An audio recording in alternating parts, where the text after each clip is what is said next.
Hey guys, it's me, and today I'm talking to you about all the movies I watched in the month of May. There's a lot of 2022 releases in this one, so I'm very excited to talk about it with y'all. So let's do it, beginning with Fresh, which came out in 2022, and I give 4 to 5 stars to. Frustrated by scrolling dating apps only to end up on lame, tedious dates, Noah takes a chance by giving her number to the awkwardly charming Steve after a produce section meet cute at the grocery store.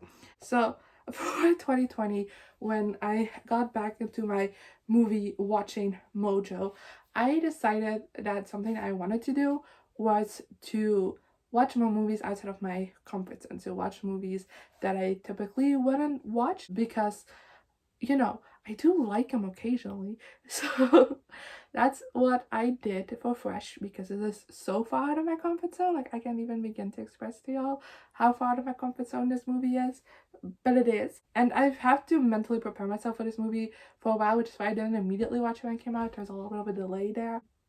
But I'm very glad I still watched it. I thought this was fun, weirdly enough. You know what this is about? Weirdly enough, I had a great time watching this. Like, one moment I was so close to vomiting, the other moment I was laughing my ass off. This is such a strange movie, but I thought this was great. I really loved the characters. I really liked the way this developed. I was grossed out in the moments I was supposed to be grossed out. I laughed so hard at the moments I was supposed to laugh at. I don't really know how else to explain this. So, yeah, I enjoyed this. The only reason this isn't a 5 star is because I was just, personally, this movie watching is all about enjoyment for me, and I was just a little bit too grossed out to be like fully love it, you know. Then next we have Senior Year, which went in 2022, and I give 1 of 5 stars to. A 37-year-old woman wakes up from a 20-year coma and returns to the high school where she was once a popular cheerleader to finish her senior year and become prom queen. And did I ever expect this movie to be good? No. But did I expect to enjoy this movie as like the total trash it is? Yes. Did I? Absolutely not. This was horrible. Like, this wasn't even good trash, this was just trash. I didn't like this. I thought the adult characters were so immature, like way more mature than the actual teenage character in this. And I feel like for the main character, you can kind of excuse that by the fact that she's technically still a 17-year-old in her head. But also, same thing with the romance. I didn't like it because even though technically they're the same age, it's very it's established multiple times that our main character still mentally is a 17-year-old. So like, setting her up with an almost 40-year-old just didn't do it for me. Also, just didn't really feel any of the chemistry between the two characters. I thought the romance was very poorly done. I preferred the teenage characters in the modern timeline over the actual characters we were supposed to like and follow and care about. I feel like if this was a movie about like those characters, I would have loved it so much because those characters are a little bit over the top, but like in a campy way, not in a cringy way. And I really love that, and I really would want a movie about one of them rather than this, but we got this and I'm living with it. I also really like the flashbacks. I did like those. I think honestly the actress that was like playing young Rebel Wilson did a great job at like radiating Rebel Wilson energy, like even better than Rebel Wilson did. So applause to her. Next, we have Along for the Ride, which came out in 2022. I gave 2 to 5 stars to. The summer before college, Auden meets the mysterious Eli, a fellow insomniac. While the seaside town of Colby sleeps, the two embark on a nightly quest to help Auden experience the fun, carefree teen life she never knew she wanted. I like a good teen rom-com, especially a book adaptation, especially if I haven't read the book. And this is one of them. This is based off a Sarah Dessen novel. I have never read a Sarah Dessen novel, so I didn't have expectations going into this, but I thought it would be like a fun, teenagey, coming of age, a rom-com-y time. This was boring as fuck. Like, honestly, everything about it just fell flat. I feel like the characters fell flat, the plot fell flat, and I was just bored while watching this. There were no real, I think they tried to do jokes, but like I never laughed. I didn't feel chemistry between the two leads, between any of the characters really, and I just I didn't hate it, but something was missing. Then next I watched A Simple Favor, which came in 2018 and gave 4 out of 5 stars to. Stephanie, a dedicated mother and popular vlogger, befriends Emily, a mysterious upper-class woman whose son Nikki attends the same school as Miles, Stephanie's son. When Emily asks her to pick Nikki up from school and then disappears, Stephanie undertakes an investigation that will dive deep into Emily's cloudy past. This is a movie I've been interested in for a while, and then this year has been like rising up on my want to watch list, and then the sequel got announced recently, and then I immediately was like, okay, got to watch this. It's my chance now. And I have to say, I really enjoyed this movie. This is definitely not for everyone because it isn't a fantastic movie. I definitely understand the people who don't like this movie, but it's such a fun and wild ride. Like, honestly, stuff are happening. I was confused a lot because it tried to be clever and stuff, but because like so much was happening at once, I was just like, oh my god, what's happening? And like the twists happened and poop happened and everything happened, and I was just like, whoa. It's definitely, this is the definition of a roller coaster, like, genuinely. And if you want to have a fun wild ride, settle up, like, this is it. But if you want like a clever thriller mystery, this is not it. Not at all, but it is so much fun. Now next I watched A Perfect Pairing, which came in 2022, and I get 4 out of 5 stars to.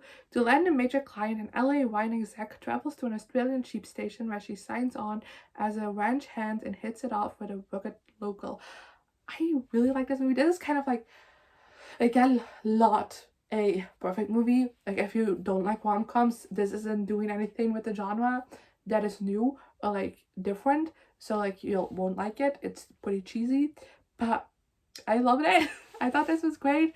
I feel like that's mainly because this entire cast has such great chemistry together, in my opinion. I felt it.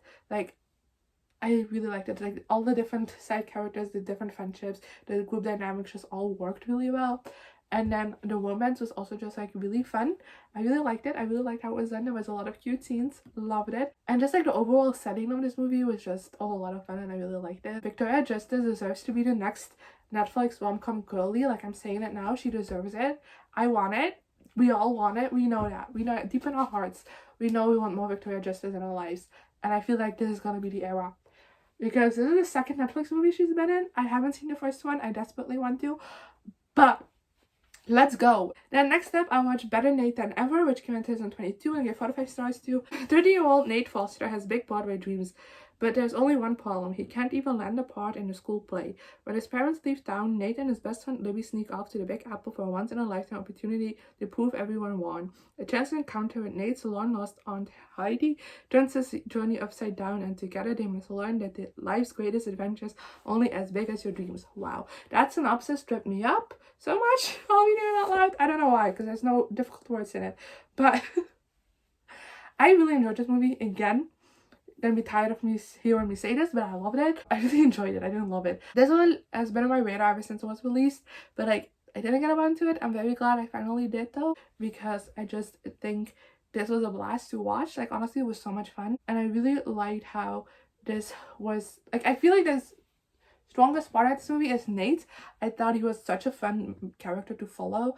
I really loved seeing him just like chase his dreams, no matter how impossible they seemed, and like the different hijinks he got into. I really loved it. I had a blast watching this movie. I also think this had great heart at the center of it. I really loved the focus on family in this movie. Thought that was so well done, and there's also a very strong friendship at the core of this as well. And honestly, I think this is such a great movie just to watch with your family. I watched this on my own, but I do think that if you're having a family movie night, I think this movie will like definitely fit in really well. Next up, we have Chip and Dale Rescue Rangers, which came in 2022, and I give 4 out of 5 stars to. Decades since a successful television series was cancelled, Chip has succumbed to the life of suburban domesticity as an insurance salesman. Dale, meanwhile, has had CGI surgery and works in nostalgia convention circuit, desperate to relive his glory days. When a former castmate mysteriously disappears, Chip and Dale must repair their broken friendship and take on their Rescue Rangers detective personas once again to save their friend's life. Now, I didn't grow up with Chip and Dale Rescue Rangers, so the reason why I was interested in this wasn't nostalgia at all. This was just because I watched the trailer, it looked fun, and then I decided to watch the movie, and like I succumbed to the hype, of course. And I honestly thought this was so much fun. I think the story of this works so well, and I love the world they created in this movie. I love how meta it is at times.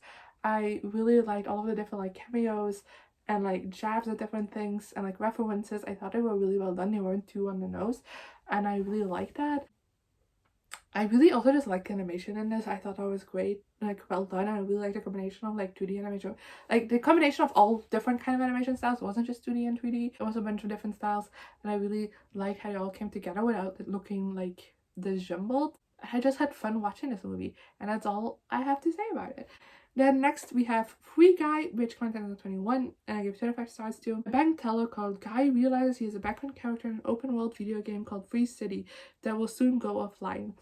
This is one I've been kind of excited for ever since it got released, but wasn't too high on my priority list, and then I watched it with my mom the other day, and it was a bit of a disappointment to me. I expected a little bit more from it, but I still had a fun time watching it. Like, it's a 3 stars, it's nothing bad, but also it's nothing good.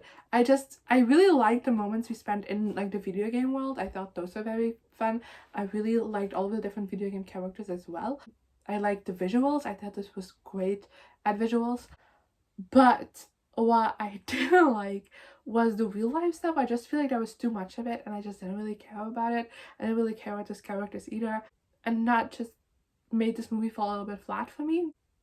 But yeah, I know there's gonna be a second one, which I don't know what they're gonna do with that, but I am interested in seeing that. But I don't really know. I wasn't too crazy about this. And yeah, that was already it for today. I'm sorry if I was a little bit short about these movies, but like, it's been a while for some of them since I watched them. My memory isn't that great. But I hope you still enjoyed this video. If you want like in-depth reviews of like the time when I actually watch these movies, go check out my TikTok, which is linked in the description like always, and I do individual reviews of movies whenever I watch them. So yeah, go check that out, and I guess I'll see you guys next time. Good. Here I am again, the same old situation. Why does the God thing have to be so complicated?